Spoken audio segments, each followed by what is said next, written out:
கர்த்தரும் இரட்சகருமாகிய இயேசு கிறிஸ்துவின் உயிர்த்தெழுந்த நாமத்தில் உங்கள் யாவருக்கும் என் அன்பின் வாழ்த்துக்களை நான் தெரிவித்துக் கொள்கிறேன். இந்த நாளின் ஜீவனுள்ள தேவனுடைய வார்த்தை, கர்த்தர் மேல் தன் நம்பிக்கையை வைத்து கர்த்தரையே தன் நம்பிக்கையை கொண்டிருக்கிற மனுஷன் பாக்கியவான். கர்த்தர் மேல் தன் நம்பிக்கையை வைத்து கர்த்தரையே தன் நம்பிக்கையை கொண்டிருக்கிற மனுஷன் பாக்கியவான் என்று எரேமியா 17ஆம் அதிகாரம் 7வது வசனத்தில் சொல்லப்பட்டுள்ளது. மண்பானவர்களே, இந்த பூமியில் எத்தனையோ சொந்த பந்தங்கள், நட்புகள், உறவுகளை கர்த்தர் கொடுத்திருக்கலாம். ஆனால் முதலாவது நாம் தேவனையே நம்ப வேண்டும், தேவனையே சார்ந்து கொள்ள வேண்டும். அவரே நம்பி, அவரே விசுவாசித்து, அவரே சார்ந்து வாழும்போது தேவன் நம்மை பாக்கியவதியாக, பாக்கியவனாக மாற்றி ஆஸ்வதிக்க வல்லவராக இருக்கிறார்.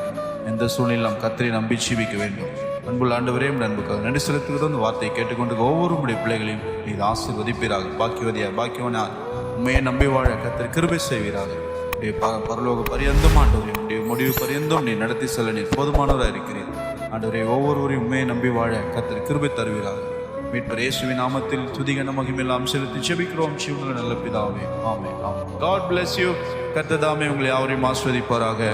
Glory to Jesus. Amen.